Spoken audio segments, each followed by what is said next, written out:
نحمدہ ونصلی علی رسولہ الکریم اما بعد فاعوذ باللہ من الشیطان الرجیم بسم اللہ الرحمن الرحیم رب اشرح لی صدری ویسر لی امری واحلل عقدۃ من لسانی یفقہوا قولی رب زدنی علما اللہم فقہنا فی الدین آمین یا رب العالمین۔ انشاءاللہ اللہ کی تعالیٰ کی توفیق سے ہم انشاءاللہ آج 17th پارہ کریں گے۔ اللہ تعالیٰ ہمارے علم اور عمل میں برکت عطا کرے اور ہماری کوششوں کو اپنے لیے خالص کر دے اور ہمیں بہترین مسلمان بنائے اور اللہ تعالیٰ ہم سے راضی ہو جائے، آمین۔ 17th پارہ اگر ہم دیکھیں تو پارے کا جو آغاز ہو رہا ہے وہ سورت انبیاء کی اس سٹارٹ سے ہی آف کورس سورت انبیاء سے سٹارٹ ہو رہا ہے، اور جو سورت ہے اس میں آپ دیکھیں کہ سورت مریم میں چونکہ حضرت عیسیٰ کا اور سورت طٰہٰ میں موسیٰ کا ذکر تھا، سورت الانبیاء میں 18 انبیاء کا ذکر ہے۔ اصل بات سب انسان تھے، اور ایک طرف ان کی عبادت اور خشیت اور دعائیں، اور دوسری طرف ان کی دعوت اور اصلاح کا ذکر۔ اور آپ دیکھیں کہ انبیاء کے جتنے بھی واقعات ہمیں نظر آتے ہیں کتنی دفعہ ریپیٹ ہوئے، حضرت موسیٰ کا، حضرت ابراہیم کا واقعہ، اور آپ دیکھیں کہ ان کے حالات اور کیا کیا کیا، انہوں نے ہر موقع پہ دعائیں مانگی، اپنے رب سے رجوع کیا اور خیر خواہی کی، جس مقصد کے لیے بھیجے گئے وہ اپنا مقصد ادا کیا۔ اور ہم جس مقصد کے لیے بھیجے گئے ہیں اور ہم اپنا مقصد ادا نہیں کرتے، اس پر ہمیں اپنی فکر کرنی چاہیے۔ اور دوسرا آپ دیکھیں کہ تمام انبیاء کا ایک کنیکشن ہوتا تھا اپنے رب سے، اور مچھلی کے پیٹ میں بھی پکار رہے ہیں، کنویں میں پکار رہے ہیں، ہر جگہ جو انبیاء کے ہمیں سنت نظر آتی ہے ذکر، کہ وہ مدین میں گئے، حضرت موسیٰ اپنے رب کو پکار رہے ہیں، اور آپ دیکھیں آگ میں اللہ تعالیٰ نے آگ ٹھنڈی کر دی، اور حضرت ابراہیم نے اپنے بیٹے کی قربانی دینے کو بھی تیار ہو گئے کہ اپنے رب کے فرما بردار، اتنے فرما بردار۔ تو ہمیں دیکھنا چاہیے کہ ہماری زندگیوں میں بھی جو انبیاء کے واقعات اتنی دفعہ ریپیٹ ہوئے ہیں کہ کیوں ہم اس پہ عمل نہیں کرتے، اور ان کی زندگیوں سے ہم کیوں نہیں سبق لیتے۔ توحید اور آخرت کا ذکر بھی ہمیں اس صورت انبیاء میں ملتا ہے۔ سٹارٹ بہت ہی جو ہے نا وہ سمجھیں کہ وہ آئی اوپننگ ہے کہ حساب کا وقت قریب آ گیا، مگر مشرکین ہیں کہ وہ غافل ہیں، مطلب کھیل کود اور اپنی دنیا کی زندگی میں اتنے محو ہیں کہ آپ دیکھیں کہ حساب کا وقت قریب آ گیا، اور آپ دیکھیں کہ اس شخص کی جس کی موت آ گئی اس کی تو قیامت شروع۔ تو ہر آیت پر اگر انسان غور کرے اور فکر کرے تو آپ دیکھیں کہ کس قدر انسان کے لیے جھنجھوڑنے کے لیے کافی ہے کہ جو اللہ نے ہمیں نازل کیا اس پر عمل کر لو، تو دیکھو تمہارا پھر انجام کیا ہوگا۔ اور خوشخبری کتنی ہے کہ اگر آخرت پہ مانتے ہو اور دنیا میں بھی اچھے عمل کرتے ہو تو تمہارا اچھا انشاءاللہ ٹھکانہ ہوگا۔ ہر آیت کو وہ مشرکین مذاق اور بے دلی سے سنتے، اور دنیا کو انہوں نے کھیل تماشا بنایا ہوا تھا، اور کہتے کہ نبی انسان کیسے ہو سکتا ہے، اور قرآن کو کہتے کہ یہ جادو یا شاعری کی کوئی کتاب ہے، اور ماننا چاہتے بھی تو نہیں مانتے تھے۔ کائنات کھیل نہیں ہے، اس کے بارے میں وہ کہتے ہیں کہ یہ اللہ ہی قدرت کی نشانی کے طور پر نہیں، یہ اللہ تعالیٰ ان کو جواب میں دیتے کہ یہ کوئی کھیل تماشا نہیں ہے جس کو تم نے دنیا کو اور کائنات کو کھیل تماشا ہے، یہ اللہ تعالیٰ کی قدرت کی نشانیاں ہیں جس کو اللہ نے بے مقصد پیدا نہیں کیا۔ کائنات کی تمام مخلوق اور اس کے غلام جو ہے فرشتے اس کی عبادت میں مصروف ہیں، اور اب دیکھیں ہر مخلوق اپنے کام کر رہی ہے، اور ایک انسان ہے جو اپنے کاموں سے کتنا غافل ہے اور فکر نہیں کرتا۔ پھر ان کو توجہ دلائی جا رہی ہے اگر دو الہ ہوتے تو زمین میں فساد پیدا ہوتا، تو اللہ تعالیٰ ایک ہی رب ہے، وہی ذات ہے جو سارے انتظامات کو دیکھ رہی ہے، پالنے والا بھی اور زندگی کے سارے انتظامات کو بھی اللہ تعالیٰ کے سپرد ہی کیا ہوا ہے۔ تو آپ دیکھیں کہ اب اپنے رب سے کنیکشن کو اسٹرانگ کرو، پھر اس کے ہوتے ہوئے تم اس کی ناشکری کیوں کرتے ہو، اس کا شکر ادا کرو، اس کی عبادت کرو، اور اس کے ساتھ کسی کو شریک نہ ٹھہراؤ۔ پھر آپ دیکھیں بڑی بڑی نشانیاں جس میں بگ بین کے پہلے سب جو ہے نا کائنات کی چیزیں ملی ہوئی تھی، پھر دھماکے کے بعد سب علیحدہ ہوئی، زمین آسمان الگ ہو گئے، اور اللہ نے ہر چیز کی ابتدا پانی سے کی، زمین میں میخیں گاڑی، راستے بنائے اور دن رات بنائے، اور بتائیں ستارے سیارے ہر کوئی گردش میں لگا ہوا ہے اور اپنے اپنے مدار میں گھوم رہے ہیں، اور اپنی عبادت پر فوکس ہے، اللہ کی فرما برداری پر فوکس ہے۔ اور اب جب وہ کہتے کہ عذاب کب آئے گا، اور کفار نبی کا مذاق اڑاتے، کیسے عذاب کب آئے گا، جب وہ اچانک آئے گا تو چہرے اور پیٹھ جو ہے نا وہ انسان کے داغے جائیں گے اور ان کو عذاب کا پتہ چلے گا۔ پھر آپ دیکھیں ابراہیم علیہ السلام ان کی قوم سے تو اپنی قوم کو سمجھانے کے لیے کہ بڑے بڑے بتوں کو چھوڑ کر سب اللہ کی عبادت کرو، سب دیکھیں وہ جب میلے پہ گئے تو پیچھے سے سارے بتوں کو توڑ دیا اور کلہاڑا جو ہے وہ بڑے والے کے پاس رکھ دیا، اور پیچھے سے قوم آئی، انہوں نے کہا کہ یہ ہمارے بتوں کا حال کس نے کیا؟ انہوں نے کہا ایک لڑکا ہے ابراہیم، اس نے یہ کیا ہے۔ انہوں نے کہا بلاؤ ابراہیم کو، ابراہیم تم نے ہمارے بتوں کا یہ حال کیا؟ کہتے انہی سے پوچھ لو، یہ جو سب سے بڑا ہے اسی سے پوچھ لو۔ تو بڑے پریشان ہو گئے، انہوں نے کہا کہ تمہیں پتہ ہے ہمارے بت جو ہے وہ باتیں نہیں کرتے۔ تو انہوں نے اتنی دلیل سے ہر بات کی، انہوں نے کہا جب ایک چیز جو نہ نفع نقصان کا مالک ہے نہ بول نہیں سکتی، تمہاری حاجت کیا پوری کرے گی؟ اور ہر حوالے سے انہوں نے ان کی رہنمائی کی، مگر قوم نے نہ مانا، بلکہ انہوں نے کہا ایک آگ میں اس کو ڈالا جائے، لیکن اللہ تعالیٰ نے اپنے بندے حضرت ابراہیم کو بچا لیا اور آگ ٹھنڈی ہو گئی۔ انبیاء کی کس کس طرح سے مدد آئی۔ لوط علیہ السلام، اللہ نے لوط کو بچا لیا، اور دیکھیں جو قوم بد کرداری کرتی تھی اللہ تعالیٰ نے انہیں بچا، لیکن ان کی بیوی نہ، کہ وہ سپورٹر تھی اور ان کے قوم کے ساتھ۔ پھر نوح علیہ السلام اور ماننے والوں کی مدد، 950 سال تبلیغ کی، لیکن صرف 80 کے قریب جو لوگ تھے وہ ماننے والے کشتی پر سوار ہوئے، اور باقی قوم جو ہے وہ غرق ہو گئی۔ سلیمان علیہ السلام کو بھی فیصلے کی سمجھ تھی، داؤد علیہ السلام کو پہاڑ پرندے ان کے لیے تسبیح کرتے ہیں ان کے ساتھ، اور زرع بنانی اور مسخر کی، لوہے کو نرم بنانا اور مسخر کیا ان کے لیے۔ پھر آپ دیکھیں کہ سلیمان علیہ السلام کی اور بھی بہت سی خوبیاں، جن اور پرندے مسخر تھے اور وہ بولیاں جانتے تھے۔ ایوب علیہ السلام کی تکلیف میں بھی کہہ رہے ہیں ربی انی مسنی یضر وانت ارحم الراحمین، ہمیں جب دکھ اور تکلیف پریشانی ہو تو ہم لوگوں کو کال کرتے ہیں یا اس سے مدد مانگ ادھر کر، اور جس سے اصل میں مدد مانگنی چاہیے اس کے تو ہوش ہمیں آتی نہیں۔ تو اب یاد دیکھیے انبیاء کا یہ شیوا تھا کہ جب بھی غم ہے پریشانی ہے اپنے رب کو پکارتے۔ اسماعیل، ادریس اور ذوالکفل یہ سب صابر تھے اور اللہ تعالیٰ نے ان کا ذکر خیر باقی رکھا۔ یونس نے دعا کی، مچھلی کے پیٹ سے ان کو نکال دیا گیا۔ زکریا نے بڑھاپے میں یحییٰ علیہ السلام اللہ نے ان کو عطا کیے۔ عیسیٰ ابن مریم کو بھی نشانیاں دے کے بھیجا، اور مریم جو تھی وہ پاک دامن تھی۔ سب ایک ہی امت تھے اور پھر اختلاف کیا، اور نیک لوگوں کے عمل کی جو ہے وہ قدر کی جائے گی۔ پھر آپ دیکھیں کہ قیامت کی جو بارے میں وہ لوگ کہتے ہیں کہ لوگوں کی نگاہیں خوف سے پھٹی کی پھٹی رہ جائیں گی، جب وہ پتہ لگ جائے گا جب وہ آئے گی جس کے لیے جلدی میں چاہ رہے ہو، اور وہ معبود ہے، اور جہنم کا ایندھن جو ہے وہ ان کو بنا دیا جائے گا کہ یہ لوگ جہنم کا ایندھن بنیں گے۔ پھر کو پتہ لگے گا کہ کیا قیامت میں اس بارے میں مذاق اڑا رہے تھے نا، اب چکھو عذاب کا مزہ۔ استغفر اللہ، اللہ اکبر۔ اللہ تعالیٰ ہم سب کو جہنم اور اس کی ہماری نسلوں کو بھی جہنم سے بچائے، جنت الفردوس کے شوق اور اس کی فکر اور اس کی تیاری کی توفیق دے، آمین۔ اور نیک لوگ جو ہیں وہ جہنم کی آہٹ تک نہ سنیں گے۔ سورج حج انتہائی خوبصورت صورت ہماری آتی ہے اسی پارے میں، 17 پارے میں، اور کچھ حصہ کہا جاتا ہے اس کا مکی اور کچھ مدنی، لیکن جو مین مضامین ہے وہ کہ مسلمانوں کی ہدایت کے لیے بہت سی چیزیں، نصیحت، اور جو نہیں مانتے ان کے لیے وارننگ اور حج کا بیان، اور مدینہ کے مظلوم مسلمانوں کو قتال کی اجازت، بتایا گیا کہ نیک عمل کرنا اور اللہ کی طرف دعوت دینا ہے۔ زلزلہ، قیامت کا زلزلہ جو کہ انتہائی سخت ہوگا، کہ دودھ پیتا بچہ جو ہے نا اس کو ماں چھوڑ دے گی اور دودھ پلانے والی بچے کو بھول جائے گی، وہ ہولناکیاں ہی ایسی ہوں گی، کسی کو کسی کی ہوش ہی نہیں ہوگی۔ اب دیکھیں کتنا پیارا لگتا ہے نا وہ بچہ جو دودھ پیتا ہو، بالکل ماں پہ ڈیپینڈنٹ ہوتا ہے، لیکن قیامت کا زلزلہ ایسی ہولناک چیز ہوگی کہ عورت جو ہے وہ بچے کو بھول جائے گی، ہر ایک کو اپنی اپنی پڑی ہوگی، اور ایسا نفسا نفسی کا اور انتہائی خوف کا عالم ہوگا۔ تو انہیں بتایا جا رہا تھا کہ اگر دوسری زندگی میں شک ہے تو پہلی زندگی کے مراحل اور بنجر زمین کو دیکھ لو کہ کس طرح اللہ تعالیٰ نے آسمان سے بارش ہوتی ہے تو وہ زمین جو ہے وہ لہرا اٹھتی ہے اور سبزہ اگل دیتی ہے، اور بحث کرنے والے جو لوگ ہیں ان کو ان کی گمراہی میں اضافہ ہوتا ہے، اور تکبر جو کرتے ہیں علم کے بغیر اللہ کے بارے میں بحث کرتے ہیں ان کے لیے سخت سزا ہے۔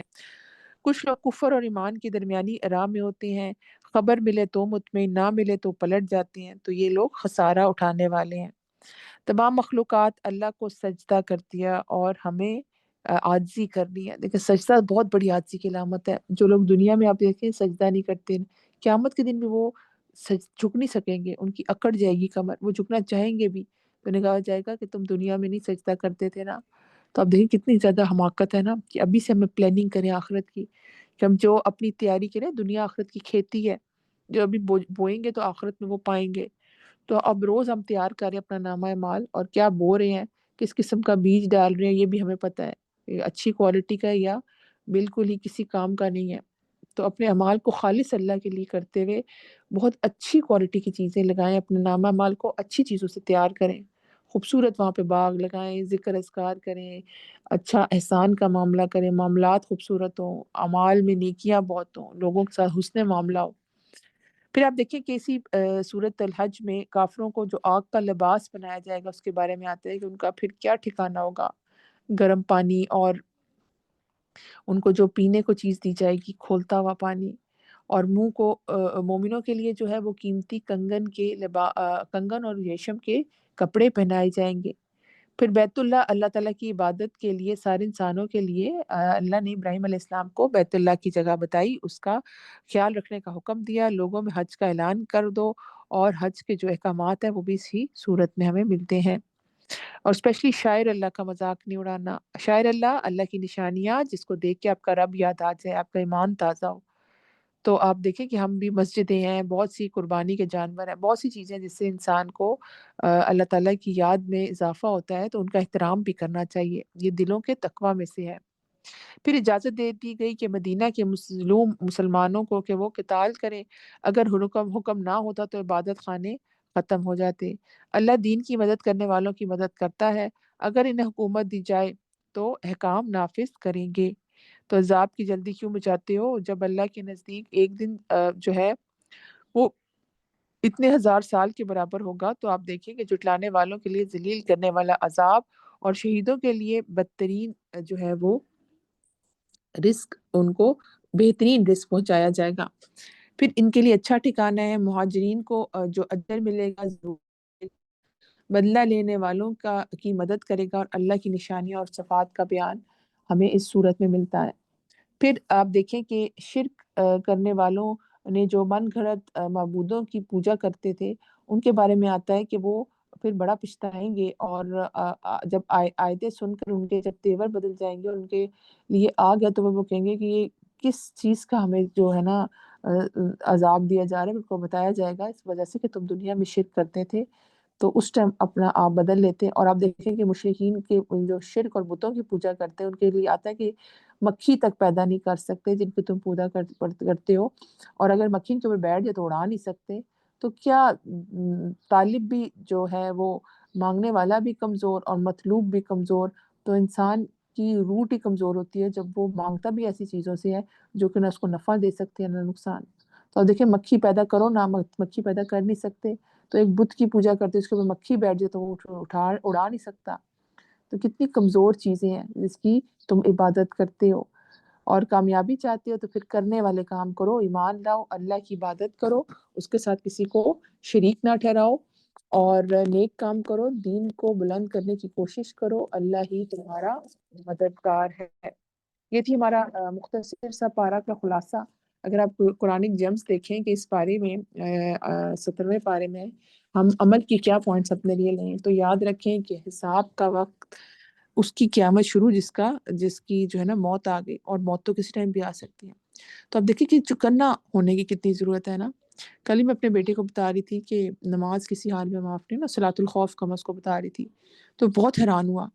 کہتے جنگ میں بھی نماز معاف نہیں ہے. میں نے کہا جی میرا بیٹا، جنگ میں بھی نماز معاف نہیں ہے. تو وہ میں نے ان کو طریقہ بتایا کیسے ایک صف میں کھڑے ہوں گے تو نماز رکعت پوری کریں گے، تو پیچھے جو اسلحہ لے کے کھڑے ہیں وہ آگے جائیں گے. تو بڑا حیران ہوا. تو پھر بڑا اس کو تھوڑا خوف بھی آیا کہ جنگ میں قبول مطلب معافی نہیں ہے کہ چکنا رہنا اور نماز پھر بھی. تو میں نے اس کو بتایا کہ اللہ کا ذکر بہت بڑی چیز ہے، اور ہر حال میں اللہ کو یاد رکھنا یہ امپورٹنٹ ہے. تو انسان پھر کیسے موت کی تیاری کرتے ہوئے اس چیز کی فکر نہ کرے کہ اس نے اپنے رب کو نہیں بھولنا، اس کو یاد رکھنا ہے. تو غفلت والی زندگی تو گزارنا جو ہے نا وہ کوئی آپشن ہونی ہی نہیں چاہیے. انتہائی جو ہے نا لوزر ہے جو اپنی فکر نہیں کرتا، آخرت کی حماقت ہے جو اپنی آخرت کی فکر نہ کرے، دنیا میں مگن ہے. اور اب دیکھیں افسوس کا مقام ہے کہ میجورٹی لوگوں کا یہ حال ہے، کوئی فکر نہیں کہ پوچھ ہونی ہے تو اپنے عمل کو ذرا ٹھیک کر لیجیے. تو آثار قیامت جو ہے وہ بتا رہے ہیں کہ لوگوں کے حساب کا وقت جو ہے قریب ہے. پر غفلت ان کی ختم ہی نہیں ہو رہی۔ اور اللہ سمیع اور علیم، زمین اور آسمان کی ہر بات کو جانتا ہے۔ جس چیز کا علم نہ ہو اس کے بارے میں جو ہے نا قیاس رائیوں کے بجائے اہل علم سے پوچھ لینا بہتر ہے۔ قرآن مجید میں کسی اور کا نہیں بلکہ اللہ تعالیٰ نے کہا ہے کہ ذکرکم، تمہارا ہی ذکر ہے۔ تو قرآن کا مضمون بھی انسان ہے، ہمارے فائدے کی ساری باتیں ہیں، ہماری آخرت میں کامیابی کے سارے راز اس میں ہیں۔ کس طرح جھنجھوڑ کے ہمیں بار بار ریمائنڈرز دیے جا رہے ہیں، تو کس کو دیے جا رہے ہیں؟ ہمیں دیے جا رہے ہیں نا، کہ تم اپنی فکر کر لو۔ تم کہتے ہو نا ایاک نعبد و ایاک نستعین، تو پھر تم نے مدد مانگی ہے نا، کہ اللہ تعالیٰ آپ کی عبادت کرتے ہیں، آپ سے مدد مانگے، تو مدد کے لیے پورے قرآن موجود ہے، اس سے مدد حاصل کرو اور اپنی آخرت کی فکر کرو۔ پھر آپ دیکھیں کہ آسمان زمین کھیل کے طور پر نہیں بلکہ بامقصد کام کے لیے وجود میں لایا ہے۔ تو ہر چیز کا کوئی مقصد ہے، انسان کا کوئی مقصد نہیں ہوگا پیدائش کا، مستقل ہے پھر بھی کسی اور بڑائی کا۔ ہر رسول پر یہی وحی آئی کہ اللہ کے سوا کوئی معبود نہیں، بس اسی کی عبادت کرو۔ معزز بندے جنہیں اللہ کا شریک بنایا جا رہا ہے وہ بیٹے بیٹیاں نہیں بلکہ معزز بندے ہیں، مکرمون، اکرام کیے ہوئے۔ پھر آپ دیکھیں کہ اہل کفر آسمان زمین کے ملنے اور الگ الگ ہونے، پانی سے ہر چیز کو پیدا ہونے پر غور و فکر کر کے ایمان کیوں نہیں لاتے؟ تو کائنات پر غور و فکر کر کے مان لاؤ، اسی کا شکر ادا کرو، شرک کیوں کرتے ہو؟ پھر ہر ایک کو مرنا ہے، ہمیشہ کسی کے لیے نہیں ہے، موت کو یاد کرو اور اسی کی تیاری کرو۔ شیطان کی طرف سے جو ہے نا وہ جلد بازی ہے اور یہ کام بگاڑتی ہے۔ تحمل سے کام کرنا نبوت کا 24واں حصہ ہے۔ تحمل مزاجی بہت ضروری ہے، ہر کام جلدی میں کرنا اور اجلت میں کرنا۔ تو آپ دیکھیں اس طرح انسان جو جلدی میں ہر کام کرتا ہے نا وہ گناہ بھی بہت جلدی جلدی کر لیتا ہے۔ تو تحمل مزاجی سے انسان تھوڑا پوز لگاتا ہے، سوچتا ہے یہ میرے لیے فائدہ ہے نقصان ہے، اور اپنے کاموں میں خیر و برکت ہوتی ہے جو تحمل کے ساتھ بہت ہی سوچ کے، کانشیس ہو کے، بڑے خیال سے کوئی کام کرتے ہیں۔ سب اعمال حتیٰ کہ رائی کے دانے کے برابر بھی جو ہے نا اعمال کا حساب ہوگا۔ تو اتنی بھی جو ہماری جس طرح دانے کے برابر سے، ہمیشہ مجھے وہ تکبر والی حدیث آتی ہے کہ جس کے دل میں رائی کے دانے کے برابر بھی تکبر ہوگا وہ جنت میں نہیں جائے گا۔ تو اب دیکھیں کہ دانے کے برابر کیوں کہا گیا، کہ یعنی کہ اتنا بھی نہ ہو، اتنا چھوٹے سے چھوٹا بھی نہ ہو، تو آپ دیکھیں کہ پھر بڑے سے بڑے کا کیا انجام ہوگا۔ ابراہیم علیہ السلام نے بتوں کو توڑا اور قوم کے پوچھنے پر کہا کہ اس سے پوچھو اگر بولتے ہیں، مگر وہ دلیل کے باوجود ایمان نہ لائے۔ اللہ کے حکم سے آگ ابراہیم کے لیے ٹھنڈی اور سلامتی بن گئی، اور ہر کو اور حکمت سے نوازا گیا، کسی کو کم اور کسی کو زیادہ، لیکن اللہ کی دین ہے۔ بکریوں کے معاملے میں سلمان جو فیصلہ ہو جاتی ہے جو کہ بہت فائدہ مند ہوتی ہے، وہ مشورہ دیشی جو بچوں سے بھی پتہ چلے تو اس سے بھی لے لینا چاہیے۔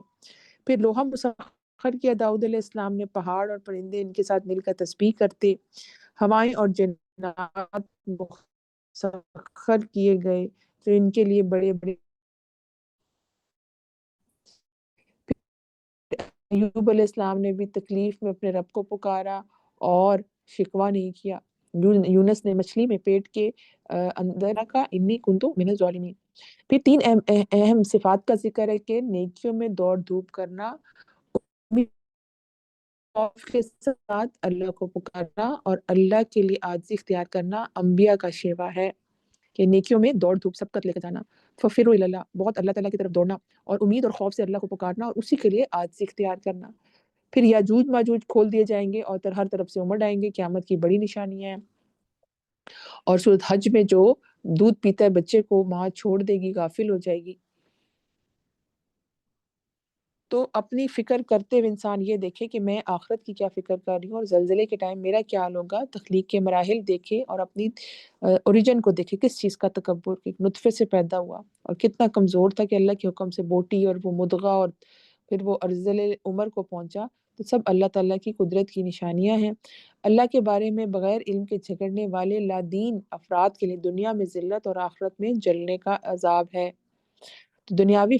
فائدے کے لیے اللہ کو یاد کرنے والے دنیا اور آخرت کا خسارہ پائیں گے۔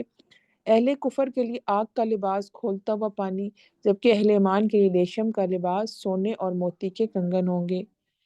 پھر مسجد حرام میں شرک اور بدعت کرنے والے کے لیے جو ہے وہ دردناک عذاب ہے، اور کتنے جو غور طلب مثال ہے کہ اللہ کے سوا جن کو پکارا جاتا ہے مکھی بھی پیدا نہیں کر سکتے، تو تمہاری حاجات کیسے پوری کریں گے؟ تو انتہائی کمزور طالب اور مطلوب شرک کر کے اللہ کی ناقدری نہ کی جائے، اور وہ قوت والا اور عزت والا ہے۔ جو یہ ہے نا کہ وما قدر اللہ حق قدرہ، انہوں نے اللہ تعالیٰ کی قدر نہیں کی نا جیسے قدر کرنے کا حق تھا، تو یہ بہت ضروری ہے۔ تو جی یہ تھی ہمارے آج کے پارے کے قرآنک جیمز۔ اب آج کی جو اسکل بلڈنگ ہے وہ ہماری کمیونیکیشن پر ہے کہ اپنی کمیونیکیشن کو بہتر بنانے کے لیے ہمیں کیا چاہیے۔ ہمیشہ یاد رکھیں کہ اللہ تعالیٰ نے جب تک ہم دیکھیں نا لوگوں سے معاملہ کرتے ہوئے بولتے رہی ہیں، ہمیں کسی کو نہیں پتہ چلتا کس طرح کی پرسنالٹی ہے۔ جب ہم معاملہ کرتے ہیں، کسی سے بات کرتے ہیں، ہماری وربل اور پیرا وربل کمیونیکیشن ہوتی ہے اور نان وربل کمیونیکیشن ہوتی ہے، اس سے ہمیں پتہ چلتا ہے کہ کس قسم کا انسان ہے۔ قول یعنی کہ کمیونیکیشن کے جو ہے نا بہت سی جو قول ہمیں نا قرآن میں ملتے ہیں، جس میں قول سدید ہے۔ آپ دیکھیں کہ جو سیدھی بات ہوتی ہے،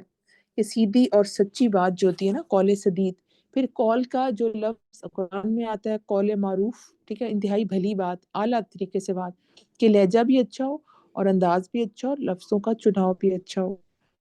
پھر آپ کے قول کہ ایزی بات کی جائے، ٹھیک ہے، جو کہ تلخ نہ ہو اور اگلے کے لیے کمفرٹیبل ہو۔ پھر آپ دیکھیں کہ قول کریم کا لفظ آتا ہے، قول کریم جو بات، انسان جھک کے والدین کے سامنے اس کی جو باڈی لینگویج ہے وہ بھی عزت والی ہو، اور وہ جو والدین کے لیے الفاظ اور ان سے بات کر رہا ہے وہ بھی انتہائی ریسپیکٹفل ہو، کہ جھکائے وہ کندھے اپنے والدین کے سامنے۔ پھر آپ دیکھیں کہ قول کے بارے میں بہت سے اور بھی جو ہے نا ہمیں ملتے ہیں کہ قول سدید، قول معروف، قول معروف، اور پھر قول میسور۔ لین کا بھی لفظ آتا ہے، لینن، یعنی کہ جو فرعون کے دربار میں کہا گیا نا جب موسیٰ کو کہ نرم بات کرو، تو ایک قول لین بھی ہوتی ہے، نرم بات، کہ نرمی سے بات کی جائے۔ اور نرمی کے بارے میں تو ہم جانتے ہیں کہ جس میں نرمی نہیں اس میں کوئی خیر نہیں۔ اور اسی طرح آپ دیکھیں کہ جو بھی بات انسان کسی سے کرے وہ خوبصورتی اور احسان پر مبنی ہو، اس کے بارے میں بھی قرآن میں آتا ہے وَقُولُوا لِلنَّاسِ حُسْنًا۔ تو آپ دیکھیں کہ کتنی طریقے سے اللہ تعالیٰ نے قول کے کتنے اگزامپلس ہمیں دیے کہ پھر سیدھی بات کرو، ٹو دی پوائنٹ بات کرو، بلا وجہ ادھر ادھر کی بات نہ کرو، کیل کال نہ کرو، اننیسیسری سوال نہ کرو۔ تو گفتگو سے ریلیٹڈ اور کمیونیکیشن سے ریلیٹڈ ہمیں بہت سے پہلو قرآن اور حدیث سے ملتے ہیں۔ آپ دیکھیں یہ تو بڑی خوبصورت باتیں ہیں نا جو اللہ تعالیٰ نے ہمیں بتائیں، قول سدید ہے، قول معروف ہے، قول کریم ہے۔ کچھ قول زور ہے، قول باطل ہے، جو منفی طور پہ جو ہم باتیں کرتے ہیں، ہمارا عمل ہوتا ہے کہ منکر قول بھی ہوتا ہے، اور قول زور ہے، لگی لپٹی باتیں، جھوٹی باتیں، باطل باتیں، اس کی طرف بھی اللہ تعالیٰ نے ہماری نشاندہی کی کہ وہ نہیں کرنی، ٹھیک ہے، یہ مسلمان کو شیوا نہیں ہے۔ آپ دیکھیں کمیونیکیشن اسکل، اگر آپ اپنی اسکرین کو دیکھ رہے ہیں تو ایک افیکٹو کمیونیکیشن کے لیے کیا چیزیں امپورٹنٹ ہوتی ہیں؟ ہمیشہ یاد رکھیں سب سے پہلا جو اصول ہے نا کمیونیکیشن اچھی بہتر کرنے کا، وہ ہے ایکٹیو لسننگ، غور سے بات کو سننا۔ کئی جگہ ہم سن رہتے ہیں نا، جا رہے ہوتے ہیں، واک کر رہے ہوتے ہیں، بچے کھیل رہے ہیں، ہمیں کانوں میں آوازیں آ رہی ہوتی ہیں، لیکن ہم اس کو ایکٹیولی لسن نہیں کر رہے ہوتے۔ لیکن جو کمیونیکیشن کا پہلا سٹیپ ہے نا وہ یہ ہے کہ غور سے بات کو سننا، کہ آپ کسی سے بات کر رہے ہیں اور وہ آپ کی بات کو غور سے سن رہا ہے، تو پھر ہی وہ بات افیکٹو ہوگی نا، جب وہ اس کو پروسیس کرے گا کہ آپ نے بات کی کیا ہے۔ اگر کوئی مجھ سے بات کر رہا ہے، میں موبائل پہ لگی ہوں، کہہ رہا ہے بیٹا کہ ماما وہ نا یہ کر لیں، کہ میں کہوں ہاں ہاں ٹھیک ہے، اچھا اب سناؤ ماما، آپ موبائل پہ ہے، میری بات نہیں آپ سنائیں، میں سن رہی ہوں، تو یہ ایکٹیو لسننگ نہیں ہے۔ پھر وہ کہے گا ماما میں نے آپ کو کہا بھی تھا، میں نے آپ سے پوچھا بھی تھا، نہیں آپ نے کب پوچھا، کیونکہ آپ تو موبائل پہ تھے، آپ کا تو دھیان نہیں تھا۔ تو وہ پھر ایکٹیو لسننگ نہیں تھی، جو آپ نے بات غور سے نہیں سنی۔ تو ایکٹیو لسننگ جو ہے نا وہ پہلا اصول ہے ایفیکٹو کمیونیکیشن کا۔ اور اب تو دیکھیں نبی صلی اللہ علیہ وسلم پوری طرح ٹرن کر کے اپنا فیس پورا متوجہ ہو کے اگلے کی بات سنتے تھے۔ اگلے کو ایسی فیلنگ آتی تھی کہ میرے سے زیادہ جو ہے اس دنیا میں سب سے جو ہے نا معزز کوئی شخص ہی نہیں ہے، کہ اتنا وہ اپنے آپ کو نوبل فیل کرتا تھا کہ اتنی توجہ کے ساتھ پورا ٹرن کر کے باڈی کہ وہ بات سنتے تھے۔ اور آپ دیکھیں کہ جب آپ کسی کی ایکٹیو لسننگ کر رہے ہو، اس کی بات غور سے سننے ہو، تو آئی کانٹیکٹ رکھیں اس میں، اور سر کو ہلکا ہلکا ہلاتے ہیں، جیسے پتہ چلے کہ مجھے آپ کی بات، اور جہاں آپ کو لگے بات نہیں سمجھ آ رہی تو آپ پوچھ بھی سکتے ہیں، کیونکہ ظاہر ہے وہ بات آپ کو سنا رہا ہے، آپ سے بات کر رہا ہے اور آپ کو کوئی بات نہیں سمجھ آ رہی، تو اگلے کو یہ فیلنگ کہ مجھے تمہاری بات سمجھ آ رہی ہے، آنکھوں سے یا اشارے سے یا فیشل ایکسپریشن سے، ہلکا سی اسمائل کے ساتھ، تو یہ ایکٹیو لسننگ میں آتا ہے۔ دوسرا جو امپورٹنٹ چیز ہے کہ جو میں نے بات تو کرنی ہے، تو ایک تو وربل جو میں آپ سے بات کر رہی ہوں، میرے منہ سے الفاظ نکل رہے ہیں، وربلی کمیونیکیٹ کر رہی ہوں، اور ایک نان وربل ہے کہ آپ مجھے دیکھ نہیں رہے لیکن اس وقت میرے جو فیشل ایکسپریشن ہے یا باڈی لینگویج تو کرتے ہوئے وہ کیا تھی، وہ نان وربل میں آئے گی۔ اس میں آپ کے کوئی بھی جو پیرا وربل بھی اس میں شامل ہوتی ہے کہ آپ کی کوئی جب ساتھ اوہ آ اور اس طرح کی آ رہی ہیں آپ کی، یا پھر کی باڈی لینگویج یہ شو کر رہی ہے کہ آپ اس میں باڈی لینگویج سے بھی جس کو کئی اس بات کو پسند نہیں کر رہے، تو کمیونیکیشن میں بھی اپنی بات کو افیکٹو بنانے کے لیے اگر آپ باڈی لینگویج کا بھی ساتھ استعمال کر رہے ہیں، فشتوں کا استعمال کر رہے ہیں، تو اگلے کو بات سمجھ آتی ہے اور آپ اس کو کمیونیکیٹ بہت اچھے طریقے سے کرتے ہیں۔ دور سے اشارہ کرتے ہیں سلام کا، تو اگلے کو پتا چلتا ہے اچھا اس نے مجھے سلام کیا ہے۔ تو یہ نان وربل کمیونیکیشن بھی ایک اچھا ٹول بن جاتی ہے اگر ہم اس کو استعمال کریں۔ پھر آپ دیکھیں کہ جب آپ بات کریں تو بات آپ کی انتہائی کلیئر ہو، جو قول سدید ہے نا، سدید سے یاد رکھیں، سیدھی بات، سیدھی ٹو دی پوائنٹ، حکمت پر مبنی بات، جو کہ ادھر ادھر لگی لپٹی بات نہیں ہے کہ ادھر سے بات کی ادھر سے بات کی اس کے بارے میں بات نہیں، ٹو دی پوائنٹ، سیدھی، جس میں کسی کی خیر خواہی ہو، جو سیدھی بات ہو، جو اگلے کے دل کو جا کے لگے، اتنی وہ اچھے طریقے سے بات کی ہو کہ وہ ٹو دی پوائنٹ ہو۔ تو آپ دیکھیں کہ you need to be very clear, کہ رائٹ ورڈز کا استعمال کریں جو کہ ایزیلی سمجھ آ سکیں۔ پھر آپ دیکھیں کہ بی کنسائز، کہ بات میں آپ نے نا بات کو جو ہے لمبی گفتگو نہیں کرنی۔ جب آپ نے کسی سے فون پہ بات کرنی ہے، کسی کے گھر جانا ہے یا کسی بھی، تو بات کو ٹو دی پوائنٹ کریں۔ آپ پہلے تمہید نہ باندھیں، ہمیشہ کبھی کبھی تمہید باندھنے کی ضرورت نہیں ہوتی نا، آپ نے بہت ہی کنسائز طریقے سے اگلے کو بتا دینا ہوتا ہے اور ایکسپلین کرنا ہوتا ہے کہ بہت ہی تھوڑے الفاظ میں بہت ہی جو ہے نا اچھے الفاظ کے چناؤ کے ساتھ، جو کہ بہت ہی خوبصورت الفاظ ہوں، آپ اپنے میسج کو کنوے کرتے ہیں۔ تو آپ دیکھیں کہ کلیئرلی کمیونیکیٹ کرنا، اس میں کوئی توڑ پھوڑ نہیں ہونی چاہیے، الفاظ کے چناؤ میں کوئی کر کے بات نہیں ہو کہ اگلا کہ کیا کہا ہے آپ نے ریپیٹ کرنا، اور بہت ہی جلدی میں بات کرنا اور ایسی بات کرنا جو اگلے کو سمجھ ہی نہ آئے۔ تو کنسائز بات جو ہوتی ہے نا، بہت ہی ٹو دی پوائنٹ، چھوٹی اور اچھے الفاظ چنے ہوتے ہیں جس میں بات کلیئر ہو جائے، بجائے آپ لمبی لمبی کہانیاں ڈالیں اور چھوٹے الفاظ اس طرح کے استعمال کریں اگلے کو سمجھ ہی نہیں آئی۔ تو بات آپ کی کلیئر اور کنسائز ہونی چاہیے۔ پھر آپ دیکھیں کہ جب آپ بات کر رہے ہو تو آپ نے حکمت سے ایسے بات کرنی ہے کہ آپ کا جو کانفیڈنس ہے وہ آپ کی باتوں میں جھلکے۔ آپ بات تو کر رہے ہیں، اگلے کو اپنے مدعا بھی بیان کر رہے ہیں کہ ایسے نہیں، ایسے کرنا چاہیے تھا اور یہ غلط ہے، اور آپ کی جو ڈھیلا ڈھالا لہجہ ہے اس میں کانفیڈنس نہیں ہے، تو اس سے بات کا امپیکٹ بہت ویک پڑ جائے گا۔ تو جو رائٹ میسج ہے نا، اس کو اپروپریٹ نان وربل کمیونیکیشن کے ساتھ آپ جب کمیونیکیٹ کرتے ہیں، آپ کی باڈی لینگویج کے بات کرتے ہوئے کیسے، آپ ہاتھوں کے سٹائل سے اور آپ کی جو فیشل ایکسپریشن ہے اس سے ایک نا آپ بہت ہی با اثر اور باروب انسان کی طرح بات کرتے ہیں۔ اس کا فائدہ یہ ہوتا ہے کہ اگلے کو بات کی اہمیت ہوتی ہے۔ اگر میں ڈھیلی سی بات کر دی، جی ہماری ایک جاننے والی تھی، انہوں نے کہا کہ جب ان کے بچے پڑھتے تھے قرآن تو ان کے قاری صاحب نے نا بچوں کو ایک دو دفعہ لگا دی، مطلب مارا، تو کہتی میں نے کہا قاری صاحب پلیز آپ ان کو مارا تو نہ کریں، اور ان کو جو انہوں نے بات کی، ان کو ٹیچر نے کہا کہ آپ نے اتنے آرام اور پیار سے قاری صاحب کو کہا کہ ان کو پلیز مارا نہ کریں، کہ قاری صاحب کہیں گے ہاں اس سے کیا فرق پڑتا ہے، اس کی ماں نے تو اس کا احساس نہیں کیا۔ جب آپ کانفیڈنس اگلے سے کہیں کہ بھائی یہ کام ٹھیک نہیں ہے، بچے کو آپ ماریں گے تو وہ تو کل کو متنفر ہوگا قرآن سے، تو آپ کے بات میں کانفیڈنس نہیں تھا، آپ نے ڈر کے بات کی نا کہ قاری صاحب کو آپ برا نہ منا جائیں، چلے جائیں، کوئی اور قاری نہیں ملے گا۔ اور دیکھو نا، ان کو بتانا بھی تھا کہ وہ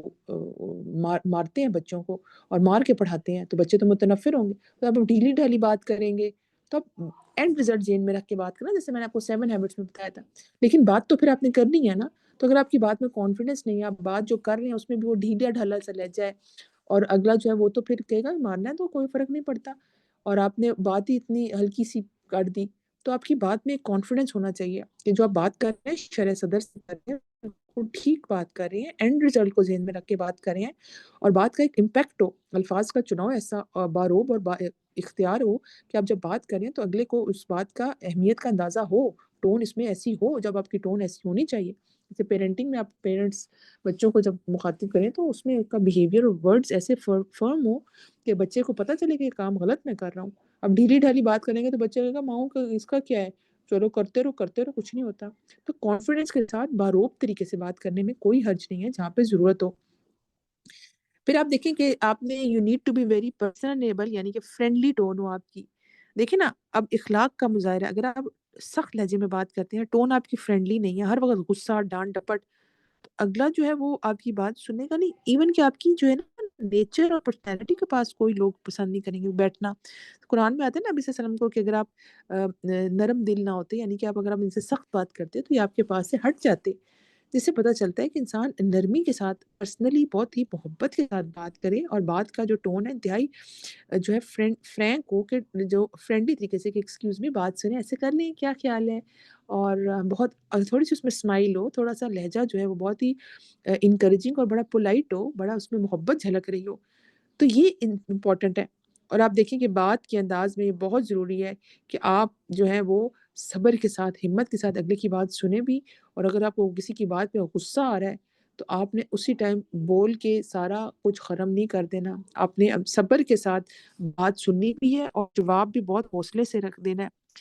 you need to be very composed, اور آپ نے جب میسج کنوے کرنا اس میں بہت جلد بازی نہیں کرنی۔ جیسے میں نے ابھی بھی بتایا نا کہ جلد بازی کا کام تو شیطان کا کام ہے، جلد بازی میں ہم اپنے اچھے بھلے ریلیشن شپس خراب کرتے ہیں جب ہم غصے میں آ جاتے ہیں، اور لوگوں کو بھی پتہ ہوتا ہے اس معاملے میں اس کو غصہ آتا ہے اس طرح کی بات کرو، تو لوگ جیسی بھی بات کریں، میں نے اپنا نامہ مال خراب نہیں کرنا کہ زبان پہ گالیاں یا زبان پہ کوئی نیگیٹو بات یا تلخ لہجہ اور اس میں الفاظ کا چناؤ اتنا تکلیف دے کہ وہ منہ سے پھول نہیں جھاڑ رہے بلکہ وہ فائر ہو رہے ہیں۔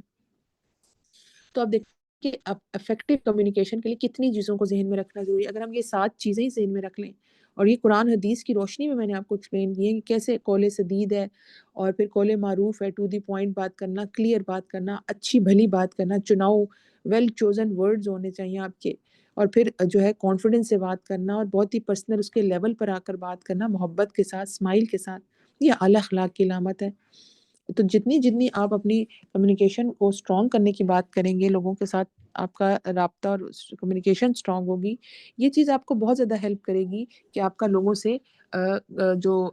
تعلقات ہیں وہ بہت اچھے ہوں گے، آپ کا رب بھی راضی ہوگا۔ پھر آپ دیکھیں کہ پھر آپ اس کو تو آپ نے سمجھ لیا کہ آپ نے کمیونیکیشن کے لیے کس چیز کو امپورٹنٹ سمجھنا ہے، پھر اس کو امپروو کرنے کے لیے کیا کرنا ہے، پھر اگلے کے ایموشنس کو سمجھیں، اس کی بات جب آپ غور سے سنیں گے نا، ایکٹیو لسننگ کریں گے، تو آپ دیکھیں گے کہ اس کی بات کا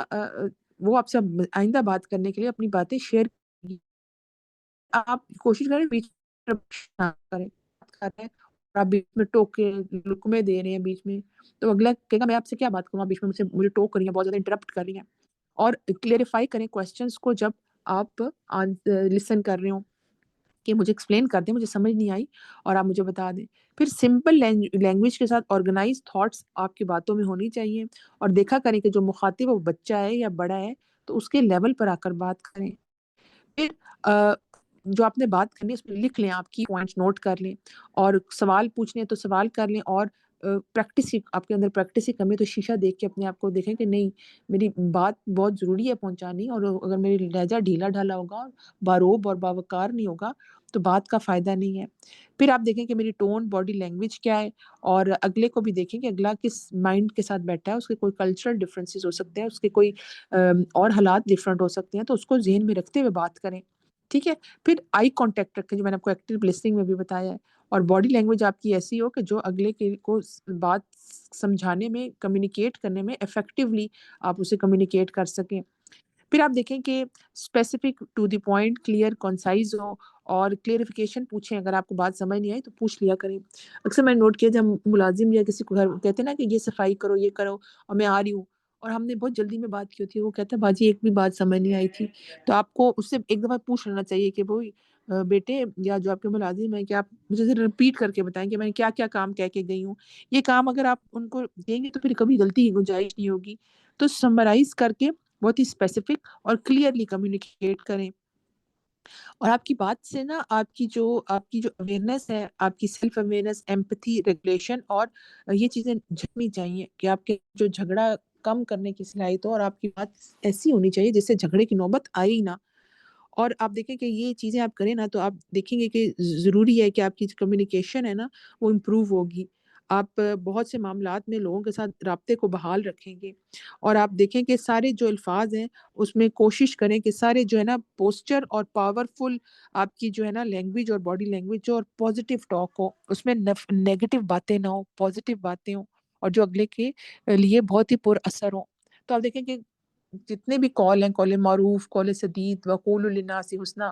اس کتنے زیادہ مختلف اینگل میں بات کی گئی تاکہ لوگوں کی آپس میں تعلقات اچھے ہوں، وہ کمیونیکیٹ کریں اور رابطے میں رہیں۔ اور رابطے میں ہم اکثر ہوتے ہیں لیکن ہمارا لہجہ اچھا نہیں ہے یا بات کا طریقہ جو اگلے کو متنفر کر دیتا ہے، آپ کی بات ون ون نہیں ہوگی نا، اگلے تک پہنچے گی، دل پر اثر نہیں کرے گی۔